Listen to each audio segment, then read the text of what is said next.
Okay, so I think we can get started.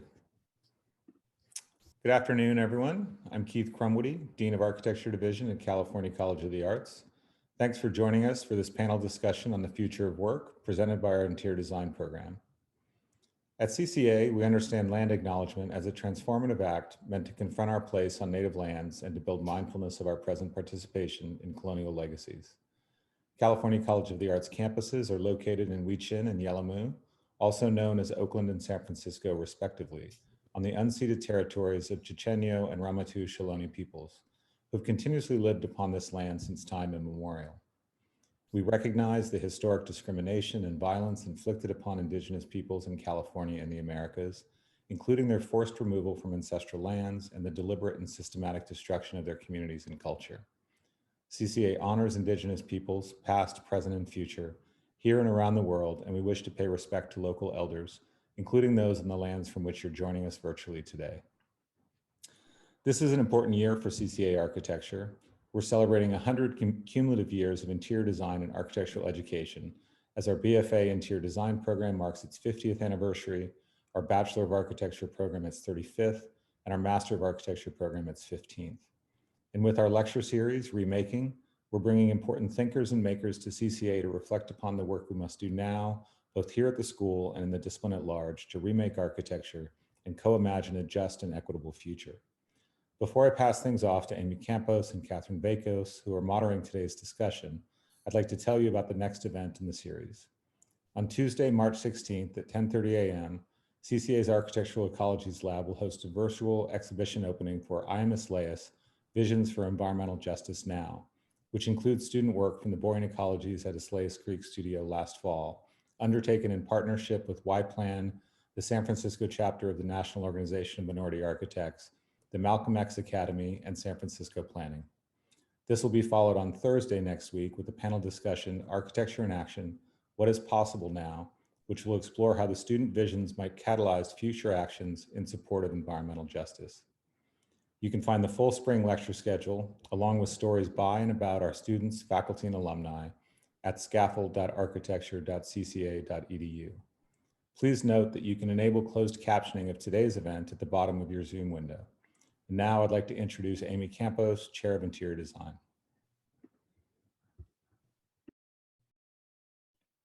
Yeah. Thanks, Keith. Welcome, everyone.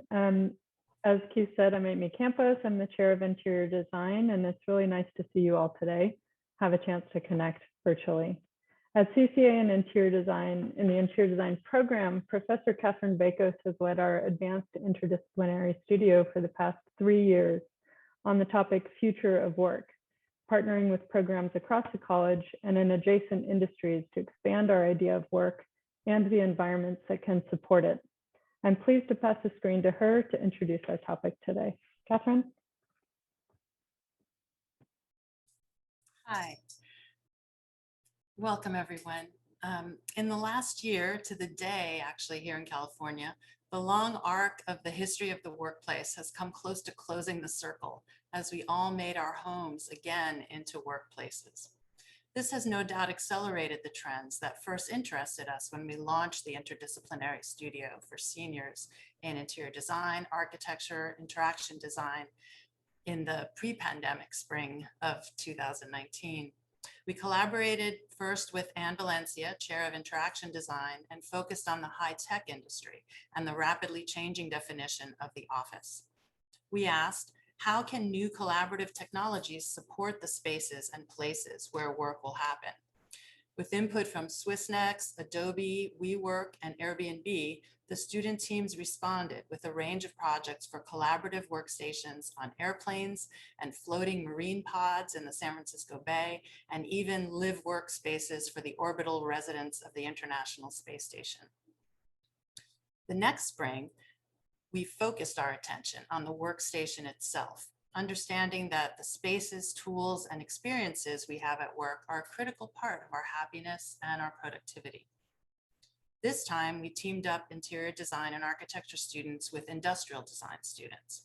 working with the support of Chair Sandrine Labas and interdisciplinary design firms Wrapped, Fuse Project, Google, and O+A, a design challenge that began at a small personal scale ended with a vision for deployable workspaces, a project designed for domestic settings and delivered customized for individual homes, a network of connected rentable pavilions that were mounted in public parks, even a cat cafe office park, and a proposal for reservable work pods in Caltran cars.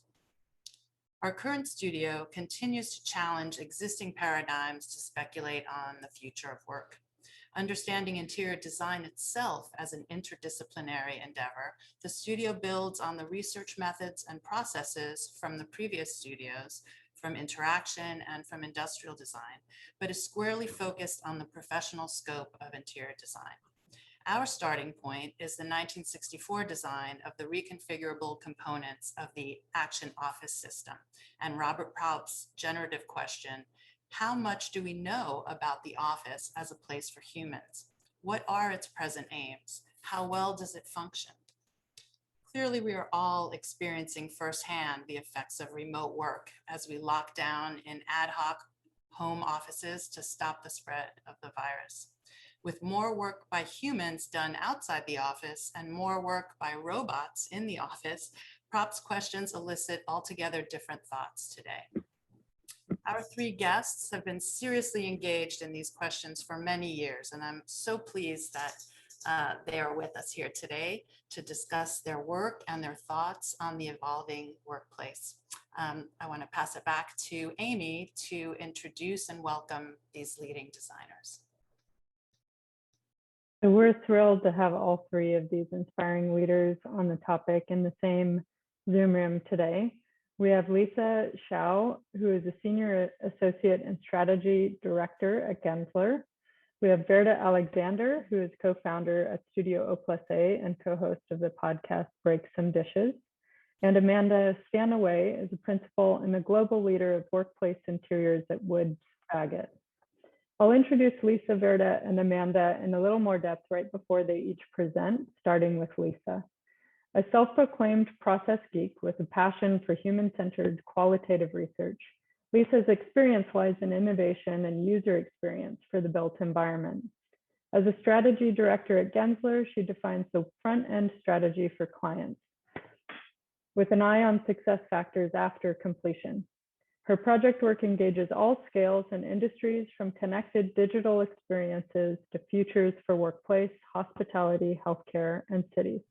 So Lisa, I'm going to stop sharing my screen and you can go ahead and share yours.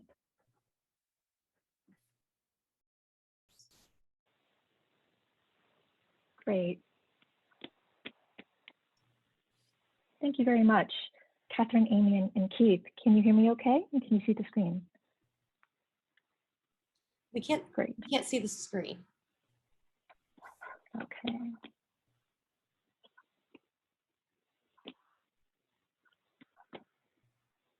Perfect. Thank you. Perfect. Thanks so much.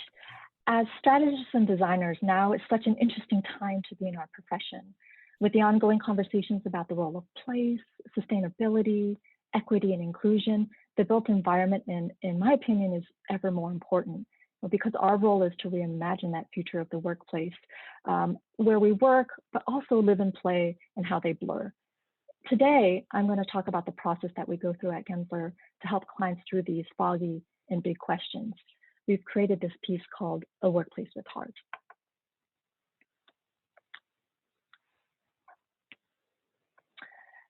Work and place have been uncoupled. This trend of being able to work anywhere has been fast-track accelerated, and when we're all tested to work at home 100%. Now that the reality has set in, we've seen that we can work effectively while remote. But how long will those relationships that we made at the water cooler sustain us for those hours of Zoom calls? And what about the new colleagues that we've never met in person? What is the new role of workplace? Is it an extension of your home office, an incubation hub, or even a co-work space for different businesses to collaborate together? We've done some research in form of nationwide surveys to ask people about their attitudes as it relates to the future of work. I'm just going to show a teaser of that data to set the context today. In the spring and fall of 2020, we had over 2,300 survey respondents that were evenly distributed across 10 industries. When we asked them what they missed most about the workplace, it was human contact. We've all been there. So 74% said people are what they miss most. 55% said collaborating with others is harder at home. And 51% said staying up to date on what others are working on is harder.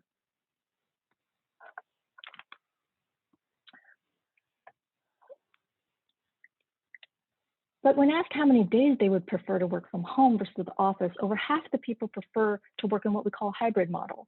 So that's 1 to 4 days at home. But what's more interesting is that small little statistic there hanging out on the right, that 19%.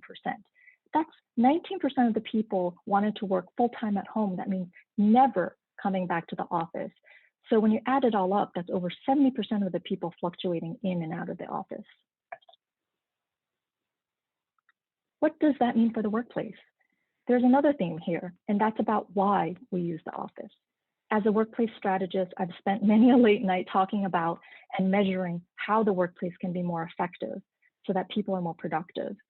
We've proven that productivity has been able to be achieved at home, but now we're searching for how the workplace can also provide us meaning, and that's about purpose. A future successful workplace is one that brings us purpose. We've identified 6 markers that define a workplace, from getting tasks done, community culture, through to being a brain trust and accelerating innovation. Every successful workplace has a mix of all these, but we're starting to move those attributes to those blue ones on the right. And focus won't be about getting tasks done, but on aligning on individual purpose, project purpose, and organizational purpose. That's what the workplace will be for, a place where my values and passions can be expressed through my work and are supported by my employer.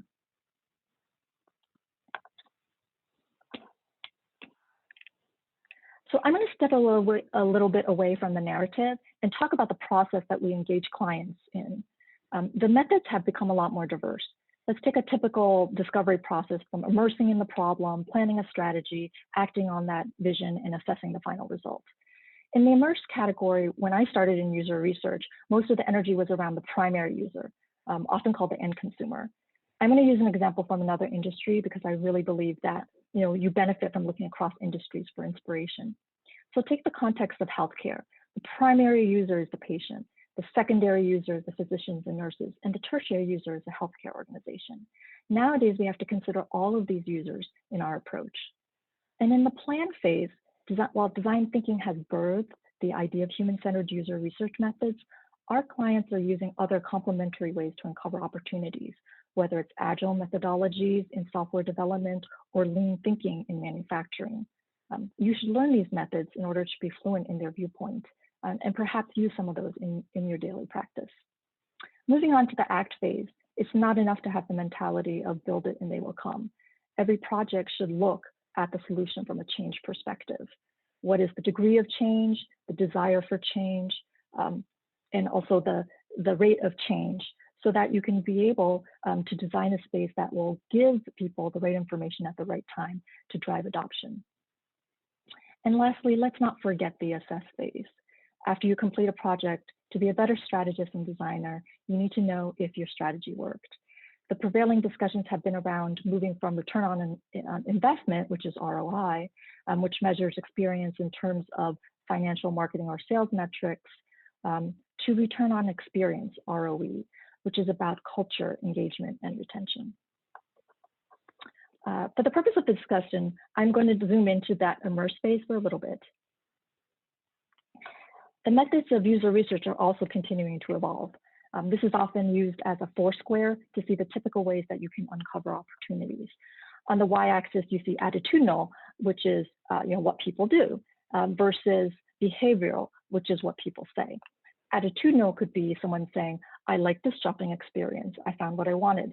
But behavioral could be more like, oh, well, now that you're watching somebody, you realize they might have liked the experience, but they had some issues in finding something and they had to ask a service associate for it. So that is the y-axis in terms of different types of user research. On the x-axis, we have qualitative versus quantitative research. Nowadays, the methods have really shifted towards attitudinal and quantitative research. Designers of the future should be well-versed in all of these methodologies and know which are the right ones for their desired outcomes.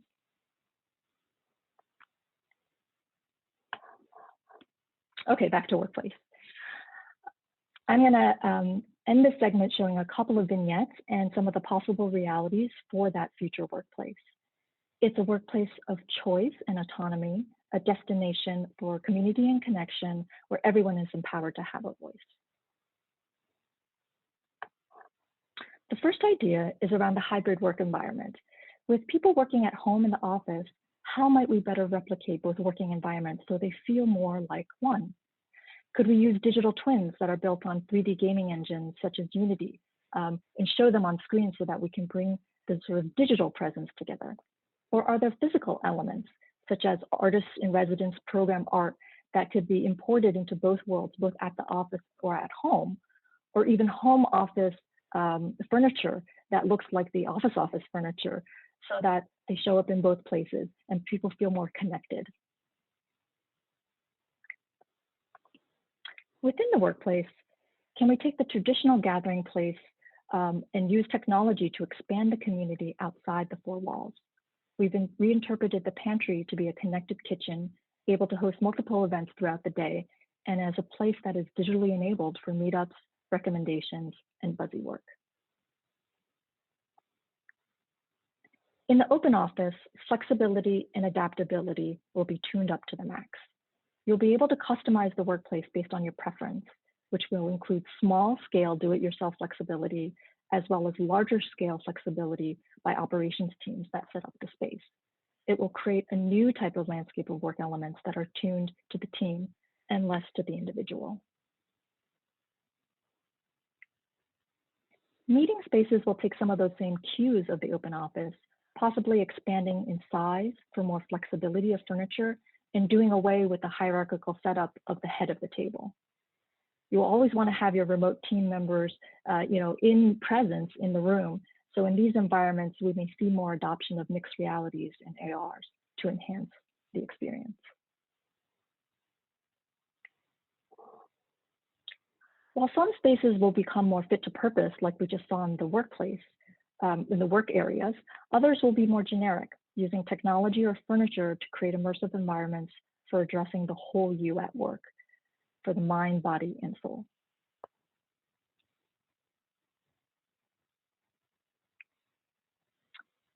And lastly, let's not forget the civic responsibility that organizations have in their community.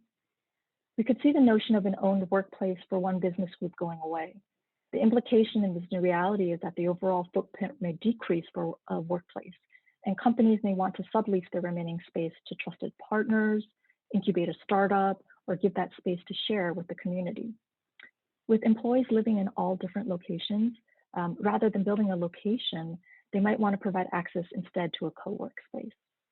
We will see more sharing economy type situations where there's a mix of owned, leased, open access, and co-work situations in the future, with an eye on how these organizations serve as citizens of the communities that they live in. The design of the future ecosystem will require lots of different people across an organization to come together, from legal and HR defining the policies, new IT, to real estate and operations managing these dynamic spaces. And in the middle here is the workplace ecosystem. And our role as strategists and designers is to help them dream, connect those dots, and most importantly, orchestrate these players to help them envision that future.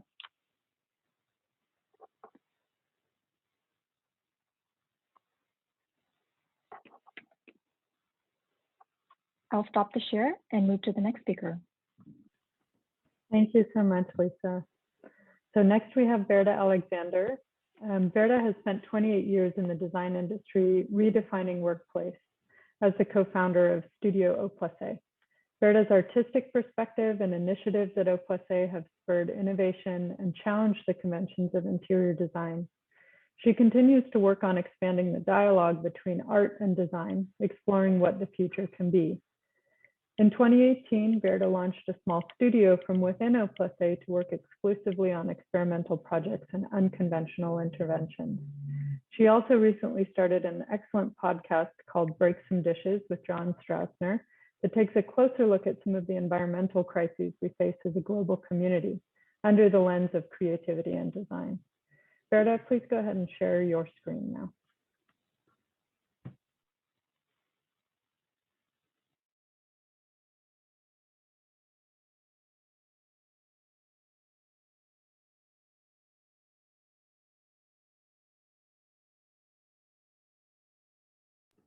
Verda, you may be muted. Can you see? Yeah, I was. Can you see my screen? Yes. Okay, great. I'm on my phone and my computer because I was cutting out earlier during the test. So I hope this goes well. I first want to acknowledge that I am on Miwok and Ohlone land here in Orinda of the East Bay, my work from home space. And I'm very excited to be here. As Catherine knows, I love this studio, and anytime I can participate, I am super excited, and I love Amy as well. So it's fantastic to be here. So two big ideas about what will affect the future of work. My first one was very similar to Lisa's. I think there's going to be a lot of repeat and duplication here, but you know, it makes sense, right? So the first one is that work from home works to varying degrees, of course, and based on who you ask, but that cat has been let out of the bag and it's not going back. Of course. Oh, I'm trying to forward my slides. You just click on the there you go. Okay, weird. Okay. Oh, okay. All right. Hope that I had to use my mouse, so hopefully it works. Okay. So of course we know that not every work from home space is created equal. There are people that would give up anything to get away from their crowded apartments or their toddlers in their homes or grandparents, or don't even have any space for a laptop or a desk space. So there's no one simple solution or one size fits all. I know sometimes the argument goes, oh my goodness. Okay. You know, the argument is like, should we all stay at home or should we all go to the office? But it's just not that cut and dry as these statistics. Lisa had some similar ones, but I think it's interesting that 55% of employees would like to work from home 3 days a week or more, whereas employers, they believe that in order to maintain company culture, that an employee has to be at work 3 days a week. So obviously there is a great tug of war game that is in play here. So it's no clear path. Oh my goodness. I'm sorry. I keep going. When I hit my return button, I go back to the beginning. Sorry about that. So I need to use my mouse. I'll try to remember that. Okay. So for sure, this will change the face of commercial office design fundamentally. Hopefully we won't not need the office anymore, as this founder of Kanoa Supply stated. It was in a podcast that I heard. Of course, he was just poking the bear and talking about how, yes, we need offices are going to need to have a bigger reason to exist. Less people are going to be going back to their former offices the way that they were before, heads down, work at a desk. But it doesn't mean that there'll be less demand for office space, just that the focus of real estate is going to shift. Offices will need a reason to exist, a higher purpose for employees to want to come back to work, and also for the company that's paying that higher rent to get something out of their employees while they're there. So this idea now then of creating these new spaces to fit that bill is what's really exciting designers right now. And so we're thinking about more purposeful collaboration, community building, spaces to connect, interact, spark casual conversation. Very important to build culture. And to me, even more important, to marry purpose and passion with work. That'll be a big one. Oh, I forgot. Sorry, I forgot to use my mouse. Okay, let me get back there.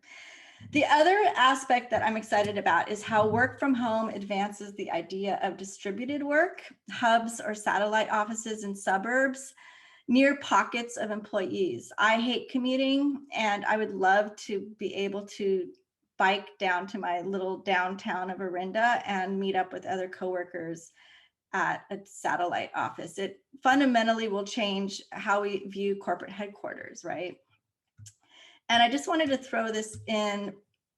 It's a little bit of a more urban design idea, but have you guys heard of the 15-minute city? I started following this in February, right before the pandemic. The mayor of Paris it's her mandate for ditching cars and creating a pedestrian city. And how she would do that is by providing everything that you need in a neighborhood of a 15-minute zone, bikeable or walkable. And Seattle, that's the image on the right, in a few other cities in the United States are trying to take cues from Paris. And the mayor sees this as creating a better life, providing more time. Of course, you're not commuting on the road, balance and relationships, and also, to me, most importantly, a stronger connection to your immediate environment. And I see so many parallels with urban design to interior design. And I do think that this is the future. All right, big idea number 2. So, and this one's not so directly related to how we're going to be working, but I think it will have a big impact on what our offices will look like and ultimately frame a new way of thinking about design, not just for work, but for how we live and how our future generations are going to live. We just can't keep designing and building the way that we have been without really considering the future. So it's specifically important to workplace design. As you know, our industry is known for short-term leases. Commercial workspace, their lifespans can be quite short. And our firm has designed a number of offices where we knew that the space we designed would only last 5 years or less. But we still used materials that would last 40 years or 100 years or more. And rather than go to the landfill as soon as that lease is up, we're now thinking that we need to plan in advance to think about designing that space in such a way that those materials can be repurposed or reutilized easily and at a minimum recycled. And so that way they stay in the circle until the life of that material is truly done. I feel that this should be every designer's number one imperative. Yes, it is a call to action. The pandemic has shone a spotlight on the effects of climate change and the toll that it's taking on this planet. And we are approaching a point of no return. So maybe this sounds grim, but I see these constraints as great opportunities for design to imagine a better way to practice. As you know, we put out Toolkit for the Times, Volume 1 and 2 recently. Volume 1 addressing return to work immediately after the pandemic, and Volume 2 looking out 5 to 10 years to what types of spaces we will need in the future. And I am currently working on Volume 3. This is a teaser page, a page in progress. So don't look too closely. We are calling it the Eco Playbook, and it's all about reimagining the design process in response to climate change and other pressing environmental, social, economic crises that we're all facing right now. There's a chapter on carbon impact, this page here. And waste, there's toxic materials, there's a chapter on social equity and connecting to nature. But the chapter that I'm personally most interested in, and funny enough, we haven't set on a title, something about minimal waste or economy or frugality, but it's all about designing with the future in mind. And within that chapter, we specifically look at a section on this idea of redesign. You might be more familiar with the term design for disassembly. It's also been called reversible design. All right, so I'm going to just go through an old project because it has some of these principles in place. It was a pop-up fun experiment at the time. It was a 1 month long pop-up, And we just wanted to see how people would personalize their own workspace given a minimal kit of parts. We knew that it wouldn't last long, so we built the pieces out of cardboard. The space was available to anybody that wanted it, with the caveat that you had to use these basic building blocks and design and build the space yourself. And this is some of the spaces that people designed. And because everything was made out of cardboard and yarn, the cardboard got recycled and the yarn got respun into something else, and everything was reutilized. So I was told I could share a project. Oh, yeah, here we go. Great. Of another firm. And I love this project. It's a zero waste design by an architectural firm in London called Woe Thistleton, called 6 Orsman Road. It's an office. And they combined a hybrid of cross-laminated timber, CLT, and steel beams as a structure, as an internal structure, and where all these elements could then be applied: walls, panels, cladding, decking, balustrades. They could be attached easily and detached just as easily and reused. And so the entire office is made to be demounted and reconfigured. You could basically lay the space out one way for your client, and then the next tenant with their designer could come in and continue to utilize the same parts and pieces, but in a configuration that would work for them. And then here, I'm just going to share a couple of projects where we are starting to think about these larger modular architectural elements that can shape space. And I'm looking forward to my firm working in this vein even more. I think work and our workspaces need to be more nimble, more flexible, more resilient. And this way of designing, thinking about how things come apart as much as how they go together, fits right into how we need to be designing workspaces for the future. Thank you.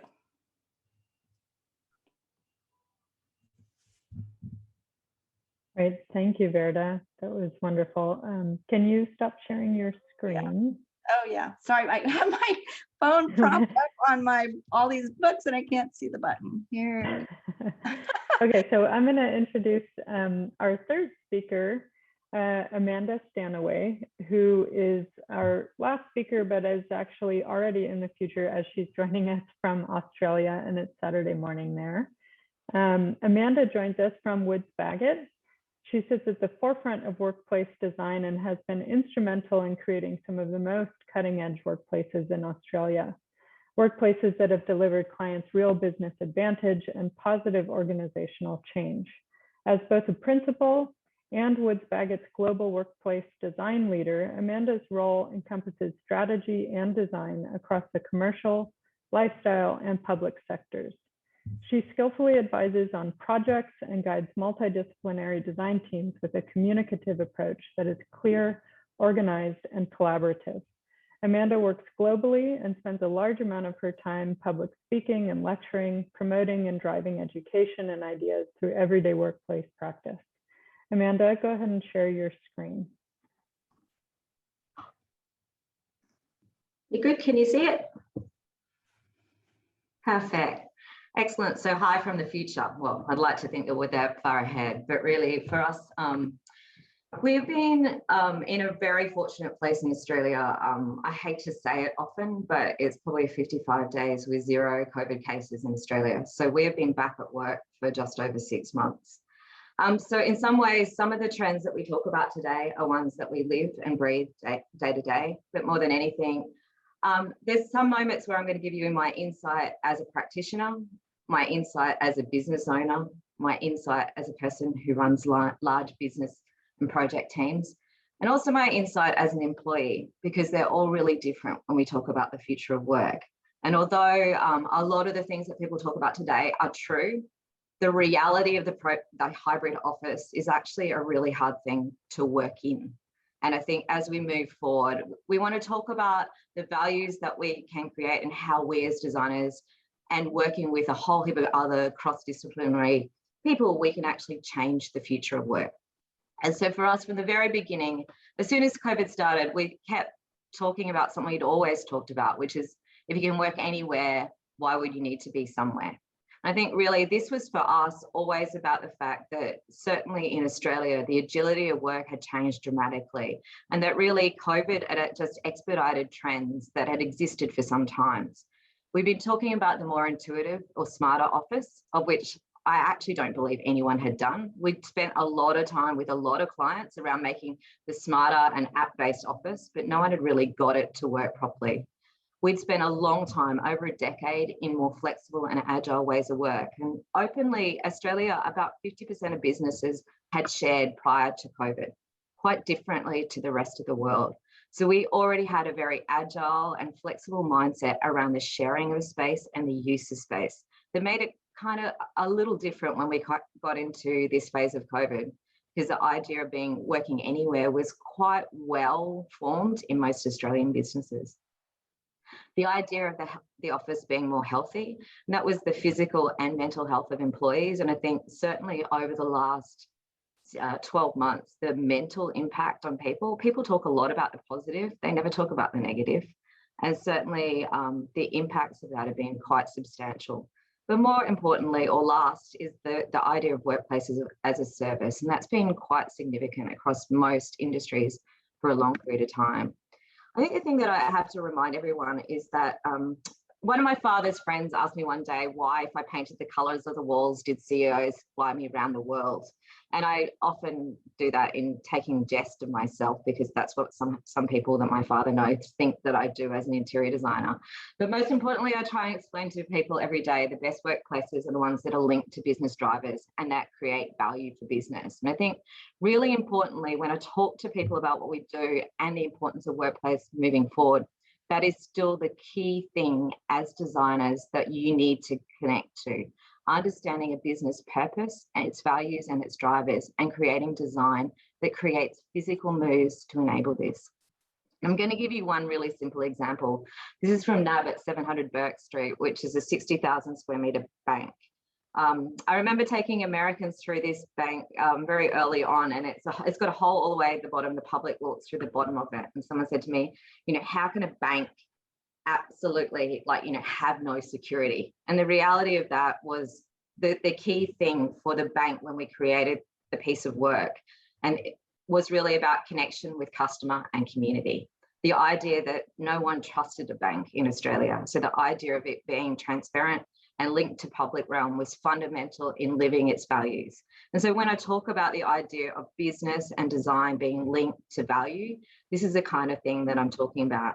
It has the way that it connects to spaces. And last but not least, in this case, it gave away space this project's about 6 years old. It gave away space at its base to the community, allowed people to come in and work. So they created their own version of a co-working space, so their customers and community could come in and work in their space.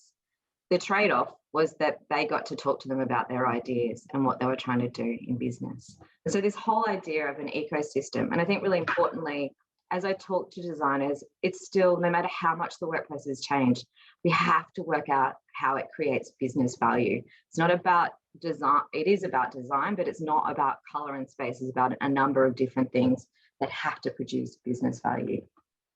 So where do we work from here? I'm going to touch on trends that everyone else did, but I'm going to try and convert them to how they've actually happened over the last 6 months and the work that we've been doing.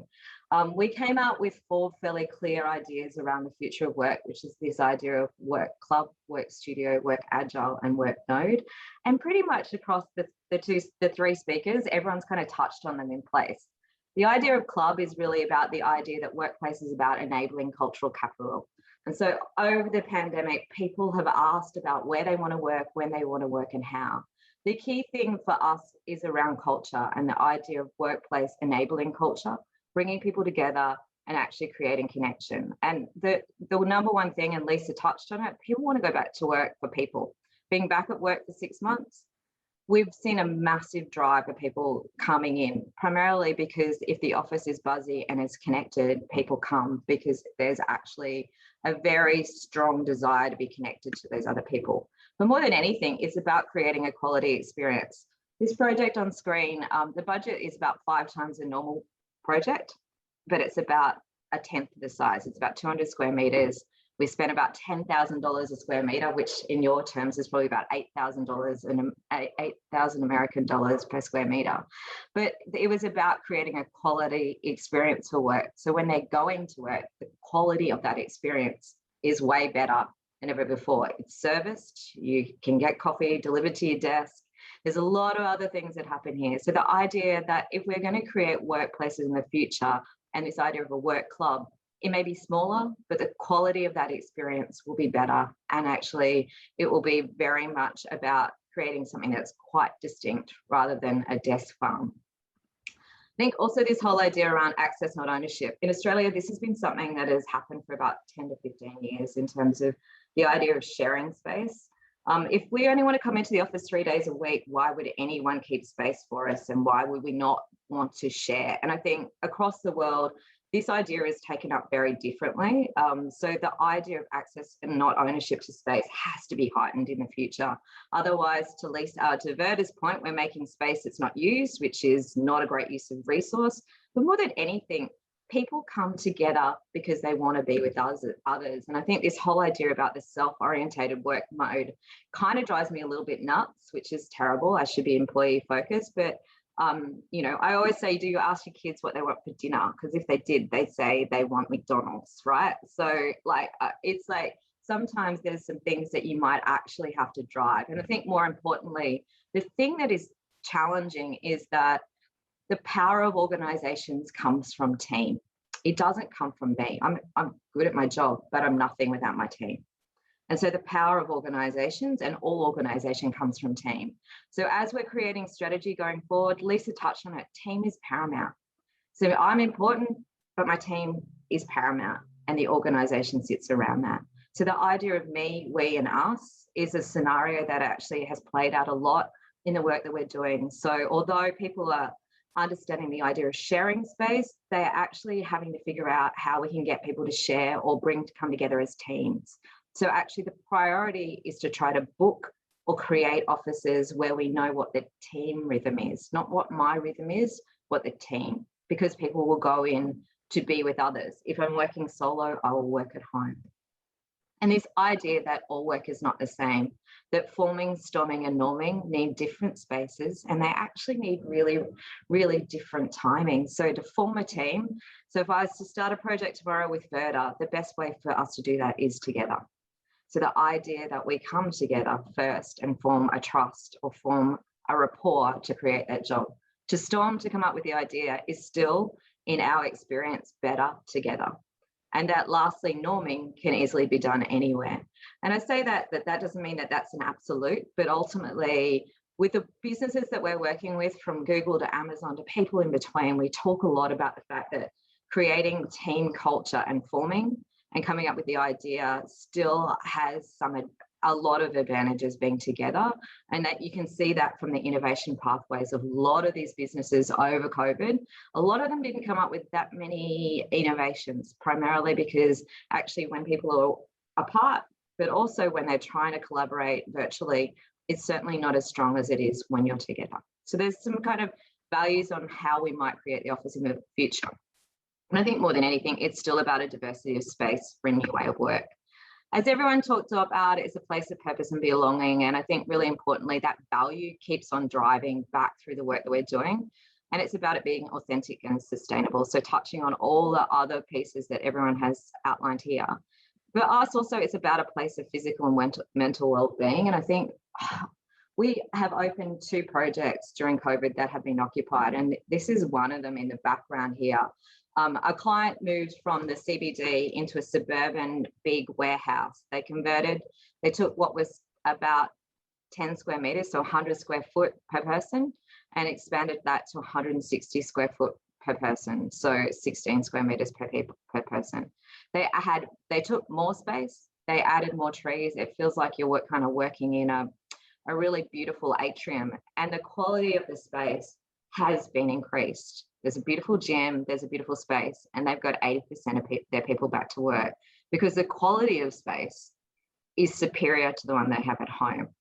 We can't ask people to go back to desk farms. We can't ask them to go back to 2.7 ceilings and kind of white terribleness. If we're going to create work in the future, we have to create value. And I think really importantly, this project for us, which launched probably about 2 months ago, has been a really great way to see how the suburban place, so as Verda spoke about earlier, the idea of being close to home so people can drive, which makes me a little fearful because that meant that people they drove to work rather than catching public transport, which is a bit of an iffy thing. But also the idea that the quality of the space and the fact that it's mixed mode, they can open the windows, it really is a new way of work. And this is another project that went live pretty much at the same time, where there's massive gardens, people working and playing outside. But I think most importantly for a designer, sometimes people look at the work that we do and they see the funky furniture and things between. We have to be able to figure out how it's high performance. And so working with a number of our clients around the Leesman Index and others to make sure that we're creating value. The clients that actually have the higher rating kind of workplaces are the ones that are returning to work because there's actually quality space to return to. And I think that's really important as we start to think about the future of work. It has to be better, otherwise people might go there. And last but not least, it has to be a place of learning and innovation. And I think really importantly, we are all ideas people, and sometimes I get a little caught up in the idea about how we work because we are certainly creative individuals, but the idea of a place of learning and innovation is fundamental to our clients, and that we can operationalize the space.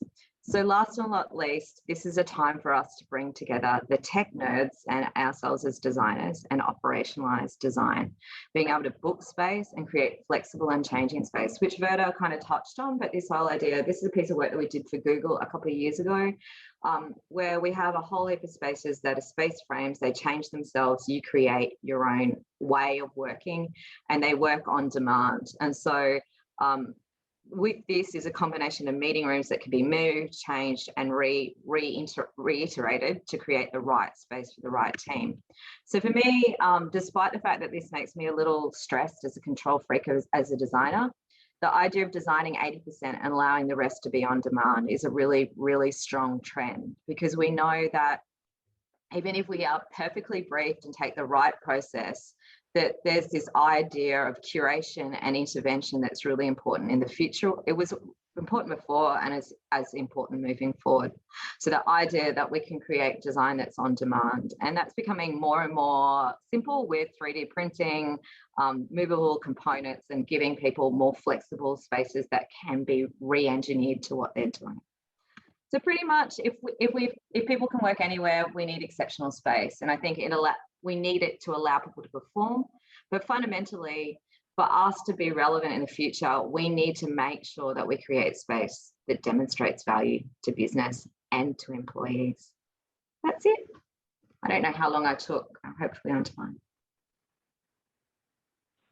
Is that right? Stop sharing? Yeah, that's perfect. Can you guys hear me? Yeah. Yes.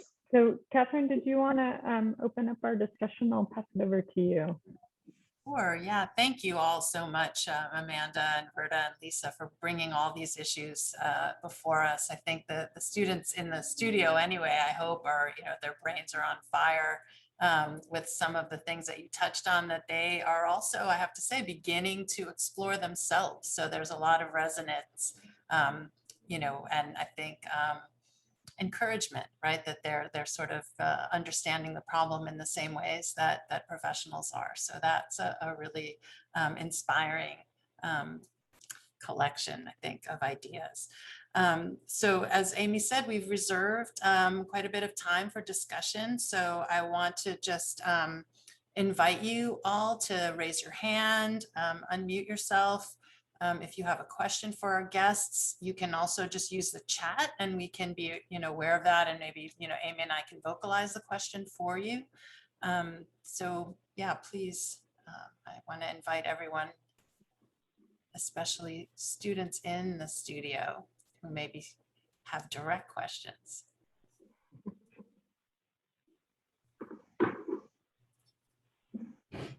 Be shy. Maybe while we're while we're waiting for people to kind of jump in, because I know you guys presented a lot of really excellent ideas and images and all kinds of things. It always takes a few minutes for people to process it all.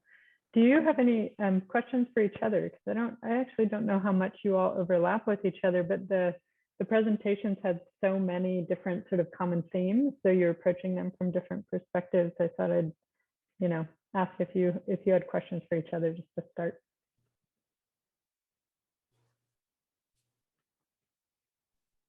I just I'll want jump to say, in. I took notes and a lot of great ideas. I'll jump in with a question to the others. Looking towards the future, we're thinking about this as multiple realities, right? Multiple options, tuned to the individual, tuned to the region, tuned to the locale, which could be good and bad in some cases, right? They feel more personal, but they're hard to manage. There's no like one universal solution. Where are you seeing that track? Are you seeing also that it is a yes and? So we'll have one sort of chassis of a universal solution with lots of little variations, or is there another future? I think it'll be really diverse and more diverse than it ever has been before, just because we're at different pathways. And if you think about, I can't really have a great strategy conversation with someone in the UK at the moment because our brain spaces are so far apart. I'm thinking about a world that has no kind of, it basically has no disease, and we're back to work. And actually, I'm going to say about 70% normal. And I say that 70% normal. So even trying to organize myself the same way, people put meetings into my diary the exact same way as they would in the virtual world. And I think what's become very clear is it's really easy when you're doing one thing. So when everyone's at home and they have a shared equal experience, it's very easy. When you have the duality of the experience, it is very difficult because our experiences are not the same. You're expecting people to be able to back when you're trying to walk around a city. You're expecting people to be the same level of inclusiveness when you've got 10 people in a room and 2 people on a square. We've presented many times over COVID where 10 people are in the room and you've got 3 stakeholders in the room and 3 on video. You either win the 3 on video or you win the 3 on the room. You can't win them both because you present to them differently. And I think we haven't thought about how to unify or really get work to work together. Everyone talks about the hybrid office, but the reality of it is very, very difficult. And that's not because I don't want to solve it.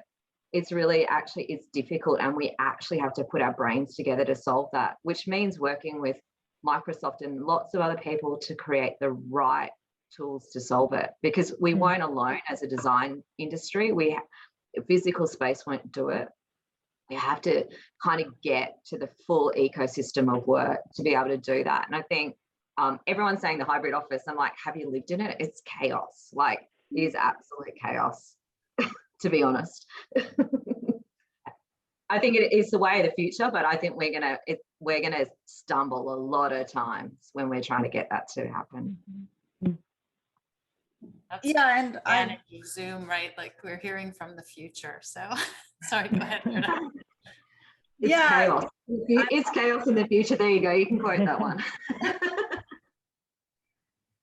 Yeah, we're all about, I don't think there's one size fits all, except for where it comes to thinking about the future and future generations. I know that Amanda talked about business value, but I think we need to look, and it's difficult for us as designers with clients, and we're so focused on our clients, but it's us, it's our clients. We all need to be looking at stakeholder value and future value for the next generation beyond business value. And that I think is what needs to be universal.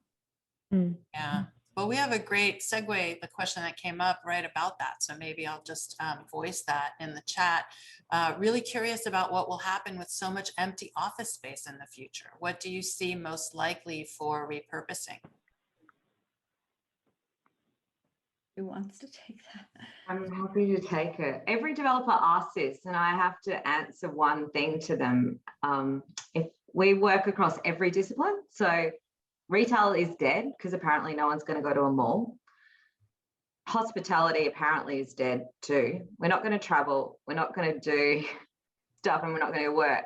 So it's really hard to figure out what you're going to put in it. And so my thing is you have to believe the human race is going to do something.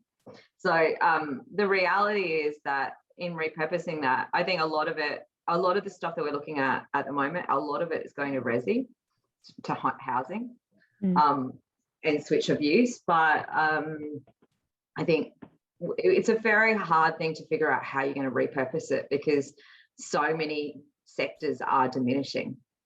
And I keep always saying to people, what is the human race going to do? If all of these things stop, what are we going to do? Stay at home and look at the life we used to have? So I don't know. I think it's not an easy click up thing, but a lot is going to housing. We're like trying to rezone and repurpose stuff for housing. I thought it was really interesting that you all kind of talked about community building and culture building. And I think that's a really interesting way to sort of look at that particular problem. Berta, you suggested, which I love, this sort of connection between urban design and interior design. And then also the suggestion that there will be these sort of suburban outposts, or the kind of hyper local condition, where the way that we like program cities will start to be sort of multiplied in a different, in a different way that is sort of focused within a much smaller contained area. And that to me suggests a really interesting approach to this particular question. I wonder if you guys could expand on that a little bit. I would love to see more of a unified block by block, or area by area mentality, right? We talk about sharing EIR across different buildings in the block. Might we share spaces in the same way, and really achieve that circular economy vision that we're thinking about, right? That we all give in a little bit, but that becomes a community space that can be flexible for different businesses. It could be open to the community. It could serve other uses that aren't just a commercial office building. I think that'll create a rich and vibrant community experience, much like a community garden, so to speak, but the office equivalent of what a community garden is like. Yeah, I think this is already happening with retail in these malls that have had to completely shift to additional new uses. And I'm a huge fan of this idea of mixed use and imagining our offices with all kinds of different programming.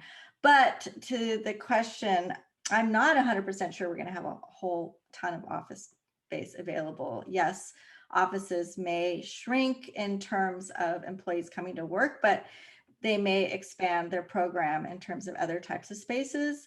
And then you still have more and more businesses coming online. So I know we have a housing shortage right now, and it's hard to imagine that we would have an office glut considering, especially in California.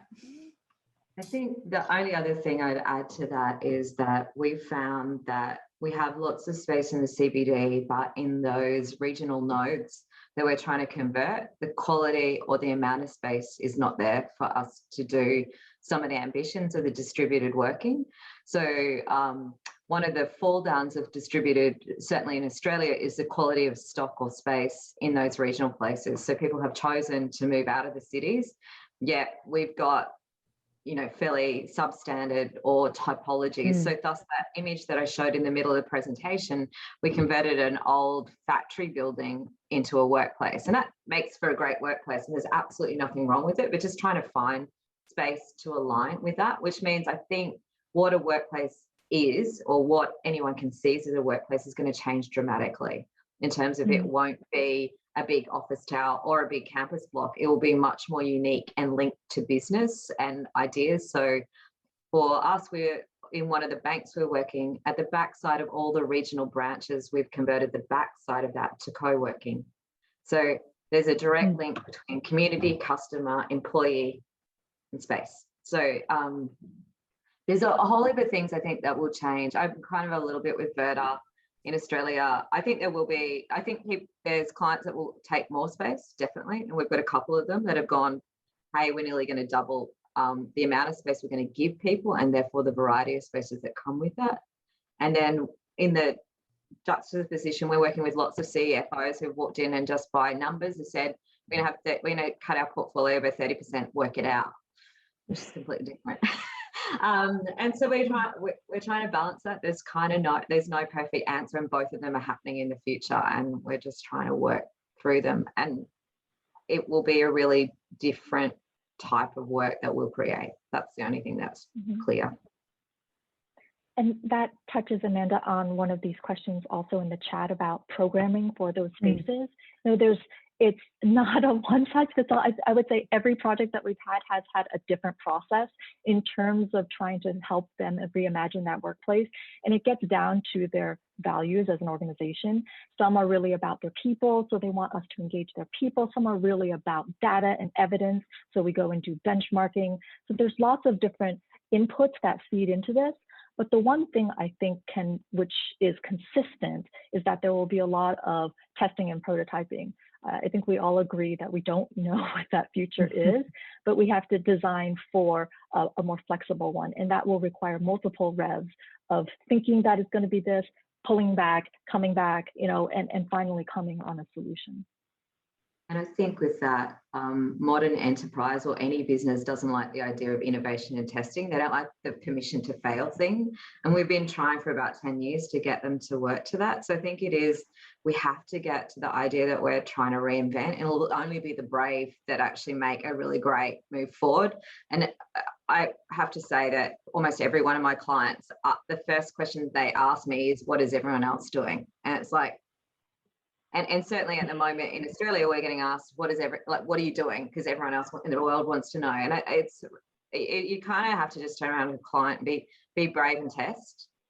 We're going to have to. That's the only way to make some really big things. I also took the programming question as in programming of space. And so if we look at WeWork or others who introduce community managers and orchestrated and curated space, if I wanted a job in the future, I'd probably say that that's one of them. The FM manager that job has expanded into a person who's like a curator of an art gallery. They're kind of, I don't know, they're curating people, the curating team.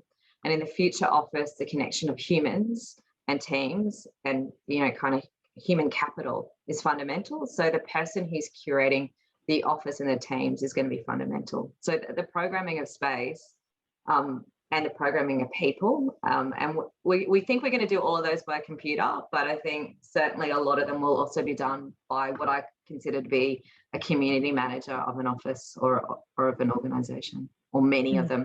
Someone like CBA, who we work for, they've got about 10 in a 40,000 square meter job. And that links up also to a question I'll read right out. Part of office life had user personality in physical offices. Shared offices will not have this individuality. How do you see worker personality showing up in shared offices? And I'm connecting that maybe to a larger discussion about just sharing, like the sharing economy, and how, you know, in many ways Airbnb has curated, as you say, and programmed domestic spaces, right? So that we understand what those expectations might be.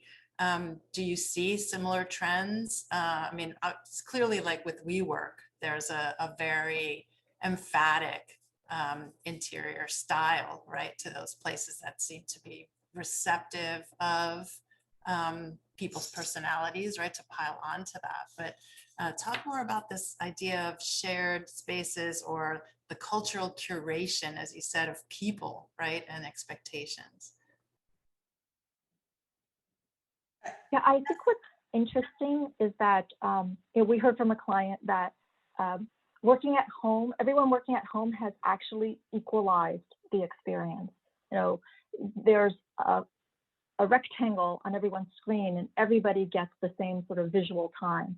And they're afraid when they go back to the office with, you know, these cameras at the end of the conference room, that it will not feel as equitable, because half the people will be here, half of them will be there, and you won't be able to see anyone's facial expressions. I think it's really interesting when you think about personality, is that in that story, technology has actually brought people together in a way that we never expected. And I do think that in the future, even though technology has equalized us because we're all working at home, it's going to be a big challenge for us when we go back to the office here in the US because of that split nature. And how do we bring people that are remote into the office? I don't know if we have a solution for that. outside of technologies, new services and relationships that will bring the physical and digital community together, that would be my best bet. But I do think it's also interesting that, in the US, there's less of an interest in sharing. That may go back to a little bit more of the individualist approach towards, how you define yourself as an American.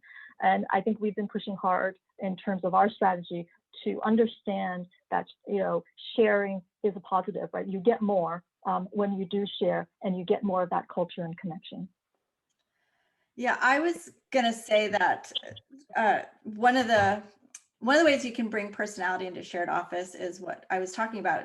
Flexibility is a great way to personalize a space, whether or not you can move your desk up or down, how much partition or privacy you have, maybe how much natural light you can access. Those would be some ways to personalize your space. And then I talked about this a while back. I was imagining workplace of the future, like way out into the future. And I was thinking about virtual reality. And there may be in the future ways where we've seen it on sci-fi movies where you press a button and you're all these panels all of a sudden surround you with family photos or whatever, some kind of wallpaper that you love or this or that, where your space becomes your own in that way. So I would look to maybe future technologies to personalize these shared spaces of ours. And probably from an Australian perspective, having done Shelley Street probably 12 years ago in my life, where it was the first Australian project to share. I've probably been talking about sharing for about over a decade. And so I'm probably a little harder on it than most people are, but certainly in the post-COVID world, I think if you think about workplaces, me, we, and us, for me, if we're going to work from home for periods, home is very much about me and individualistic. Work is about team and organization. And so I think potentially the shared in office and within the organization. So I think there's sharing in different modes. There's sharing in organization. So we're agile and we have a locker and we share seats and we use a variety of spaces. That's one lot of sharing versus sharing in a shared office come co-work, which I'm really pro about, but I think there's some advantages for big organizations to create their own, because then it has an overarching tribe feel that is about the purpose of the office, but then also with that, you still get some cultural overlay. I think there's some obviously advantages and flexibility of broad co-working, and WeWork have done that incredibly, they did that, but there's lots of different offers. But trying to stamp individuality or your business onto that is quite, I think, difficult, but has its positives because it mixes you with other businesses. So I think there's positives and negatives of all of them, but I do have to think, like I was talking to a client the other day and I was talking about they already had, everyone in the business had a desk, they had a seat in a meeting room and a seat in a social space. This is a client with a lot of money. And then I'm like, now you also have a desk at home. So they're paying for their people to have a height adjustable desk and a chair at home, one at work, one in a meeting room, and one in a social space. So I've got 4 bottoms. Like, it doesn't make sense. I can't be in 4 places at once. It might be helpful, but so I think trying to think about both how each of those are zoned and how they go from individual to team to organization might be a way of helping to solve that. But everyone's always going to ask for individuality, and then so they should. But I think it's a tough one to get right as we move and people want home and work, and then we want them to be me. This is kind of quite challenging. I have a quick question. Hi everyone, I'm Giovanni Howdy and I'm in Catherine's studio, and we are as a group, as a group of 3 of us, and we're working on an office space, and I'm very glad that I'm here because listening to you guys. We're actually kind of tackling the same thing, and we're like figuring out we have the same things of like the quality of the space to changing compared to what we have at home, and really understanding that. And we were right now we're tackling like office space and being flexible with movable walls and movable and kind of having an open space and open environment. And as a group, we've been wondering, and it's kind of like, I was wondering for you guys, what is your, because I know each company is different. So what is, in your opinion, what is the percentage of a floor space that is more open and more is, what percentage is more open and what percentage is more closed, in your opinion, for an office space to really work together? Because that's kind of what we're tackling with, and I just wanted to know a different perspective on that.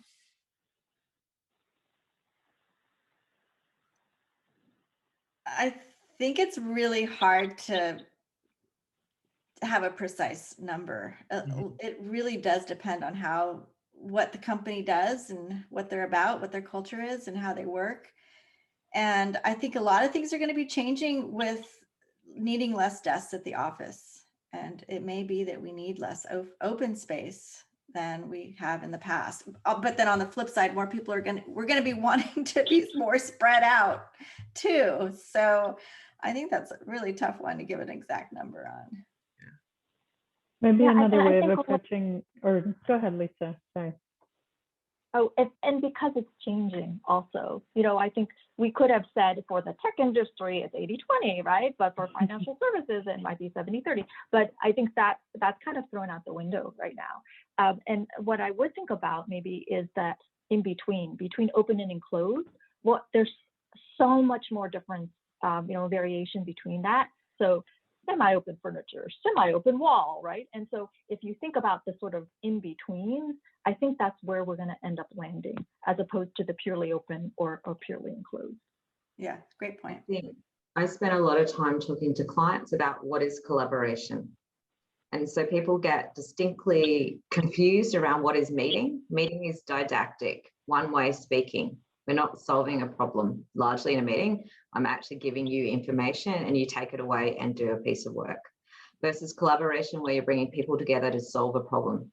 And so actually distinctly, those two things need different spaces and they need a different attitude. And certainly when people think about collaboration and coming to the office for collaboration, because everyone's talking about the office being a place of collaboration, a lot of people think funky furniture and crazy whiteboards. And actually, in many cases, actually just people sitting, working beside one another, exchanging all day.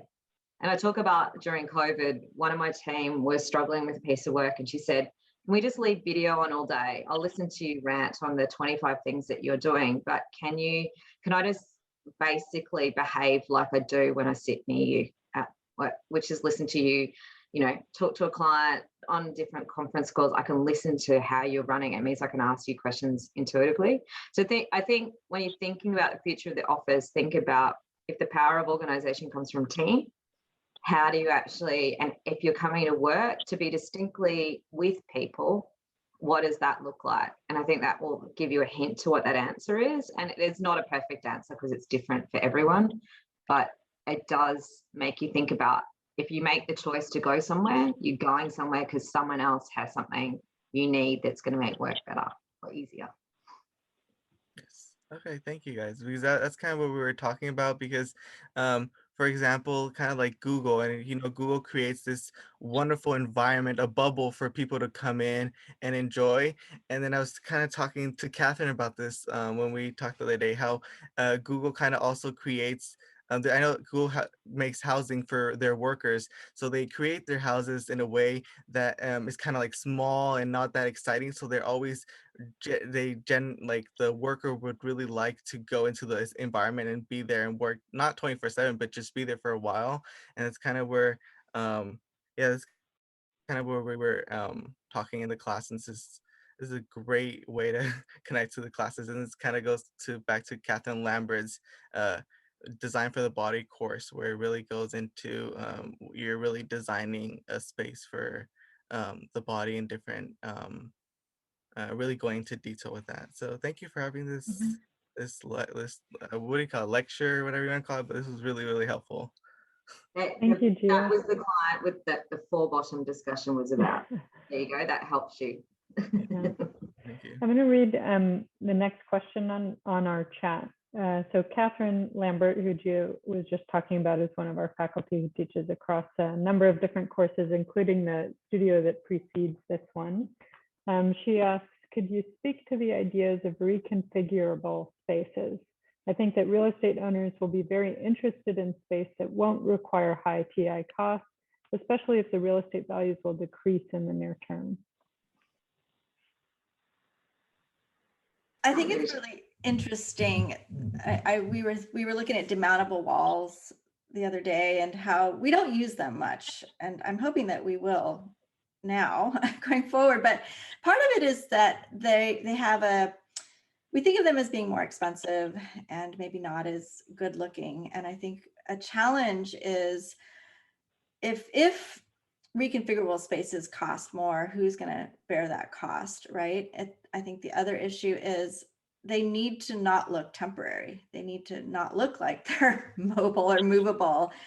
And then the last issue is then if they do get implemented, then what happens long term if the entire team changes, all of the players change down the road, and the landlord's not there, the real estate person's not there, the designer, the client's not there, and somebody moves in and doesn't even know that these are demountable walls.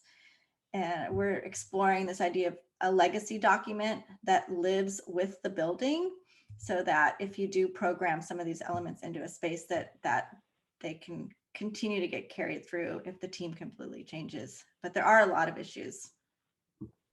Yeah, and to build on what Verda said. You go. The awkwardness of video calls. To build on what Verda said, cost is usually a prohibitor for our clients to actually do that full reconfiguration, even though users desire it. But I like to think of reconfigurability in 3 different chunks, like flex, fluid, and fit for purpose. So flex is like, okay, the user can flex it. There's kind of more of a range. You can do it this way, or that way, right? And I think that's most applicable because you want to kind of constrain those just for, shall we say, price purposes or just operational purposes. Fluid is what people are saying, like it could be anything at any time. I don't know if the workplace will go there. I don't know. In the projects that we've worked on where we've provided flexibility, the users in operations don't use it actually because of barriers in terms of, am I okay to move it? They don't have an operations service team to do that.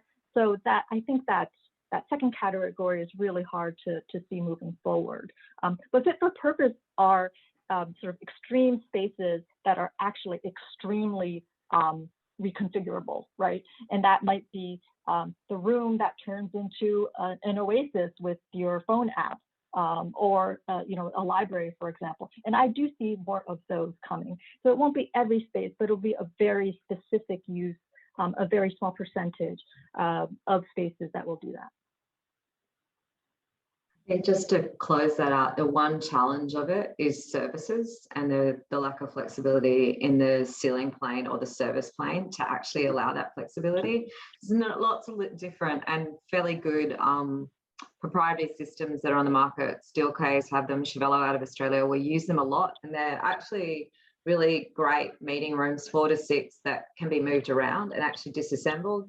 Kind of like the test is 48 hours. You can do it on a weekend and move it and reconfigure it from a 6 to a 4 to a 2 to a 1, and that's really about team dynamic. The problem with most buildings is the services are not flexible enough to be able to lock in and move and flex around that. So you are, to Verda's point, you're building in cost for a maybe. And so you have to have a really strong use case that people are going to change it. And for us, when we do flexible stuff, we actually draw diagrams of what are the five different modes they might want it. Because if you leave a number of permutations, you can do whatever you want. No one does anything. But if you can say you can have scene 1, 2, 3, or 5, go for it, guys. They'll be more prone to doing it. But I love the flexibility piece, but the services bit is tricky. So designing that in the future buildings, I think will mean that we'll have much more flexible ways of flexi duct, flexi sprinklers to actually be able to lock into things like this and allow you more flexibility. So I think we answered Oleg's question about flexible offices. I'm going to skip to Maria's. She says, I'm interested in exploring the intersection between retail and workplaces. I was wondering if you think that the synergy of these programs can create places that are more accessible and occupied more time, and how this creates a social and cultural capital. And then Mayan, it will be next. We've been working with Centre Group and Vicinity in Australia to convert a whole heap of defunct retail into co-working and then connect it into a community hub. And it kind of goes back to the suburban idea. Unfortunately, certainly in Australia, most suburbs are anchored by big retail malls that are not used as much. So the idea of reinventing them and flipping them to be a much more community-minded work, play, integrated hub is one that almost every large retail chain is looking at. And we've done that a number of times. It is, again, I always say the challenge in Australia, and it might be unique, is that you can't get middle-aged men to go to a shopping centre. But and there's a thing about it, they don't like going there. So it's like you can't get them to go there to work. So they're the ones that are making the decisions to put business into co-working there. And that's an Australian thing, but it's a really funny thing because some people just have a notion about a shopping centre that they don't want to go there. It makes sense for us to put co-work there, but there's some cultural nuance around it that people don't like. So that's just a cultural thing. It might be unique to Australia. I was going to say, Keith can tell me if that's going to happen in North America. I'm going to take a different tack to that. I think in terms of this interplay between retail and workplace, I think retail is coming into workplace, like, for example, lockers. So people are talking about putting Amazon lockers, into their workplace. They're talking about having a partner system with the local restaurants in order to have delivery and all these other services that are kind of coming in to make that workplace a hub. So I do see the merge between that, but the retail actually coming in, to the work environment, which will provide another kind of interesting blend to our experience. And Mayan, you've had your hand up. Do you want to unmute and ask your question? Yes. Hi, I'm Mayan Grinberg. Nice to see you all through Zoom. And I'm also participating in Catherine's class about the future of work. And I was wondering, it's something that floats in my mind, like COVID is a situation that is happening now and it's relevant now, but it's going to change. And we don't know how it's going to change and how fast, but we for sure can learn things from it. And there's like this fear of people to go back into public enclosed spaces. And I was wondering how, as designers, we can make the transition back into enclosed spaces and interior spaces feel more comfortable, and also what elements would show in the space that weren't part of it before because of that. I know we all turn to be germophobics in a way, and we pay more attention to what we touch and how much we wash our hands. So one thing that came up in my mind in our group discussion was maybe we want to put more hand washing stations just in random places. Like we have a coffee station, we don't have to go to the toilets to wash our hands anymore. Maybe it's something that we want to do more often. How do we kind of imply it into the design and make it work and make people feel just comfortable going back into indoors? In a holistic point of view, on a bigger scale, and I'm going to tackle a big scale. So a lot of the work that we're doing at the moment with developers is around mixed mode, increased fresh air into a building. So at a really high scale. So the changing face of the idea that the workplace needed to be a beautiful box that was 22 plus 2, degrees all day long, which you won't understand because that's Celsius, not Fahrenheit. But, like that it's a perfect humidified box was an idea of a past. So a lot of the work we're doing now is about, certainly in a lot of places in Australia where we have great climate, we can open the windows, mixed mode, so people feel much more comfortable about that. So that is one point. I'll let Lisa or Roberta pick up that. I was only just going to say that at broad scale because it's changing the way that we design buildings, and therefore the interior comes with that. And that little project that I showed you that went live was mixed mode. You could open the windows. People feel much more comfortable. And also, in terms of the hand washing and other things, I guess we're in a really different spot. So we kind of go about it a little differently. So I'm not going to take that, but I think it's changing design from the macro, not just the micro too. Yeah, I think some of these solutions to make people safer are hidden. They might be incorporated into the HVAC system, or there might be certain types of lighting that help with bugs on surfaces. So it might be about providing overt cues. Maybe the minute you walk into the office, into the lobby of a space, like you said, you see a hand washing station, or there's a space specifically designated to make you feel safe, at like a transition space. We've created a typology space called donning and doffing, where it's this idea where you can take off your shoes if that's the policy, or change your clothes, or wash your hands, or put on a different set of clothes, or take a temperature check, and so on and so forth. So I think it's about that procession and having overt cues as you come into the space to make you feel more comfortable. Mm-hmm. And I would say, since safety, the definition of safety is different for everyone. I mean, there is a baseline about, you're not going to fall into a pit when you're in the workplace, but I think the conversation here is more about trust rather than safety. Do you trust going back to the workplace? And that means that the employer has to have a more open line of communication with their employees, right? It's not just about like, we're ready to go. There's got to be lots of communication, and, as Verda said, like visual artifacts of the fact that they've tried protocols, spaces, what have you, so that people feel that they can trust that environment. And I do think that this the workplace as a place for open feedback will be a lot more common, right? You'll be able to, through spatial intelligence, we've all been talking about this, at the moment where you're at the station, you could say, I like it or I don't.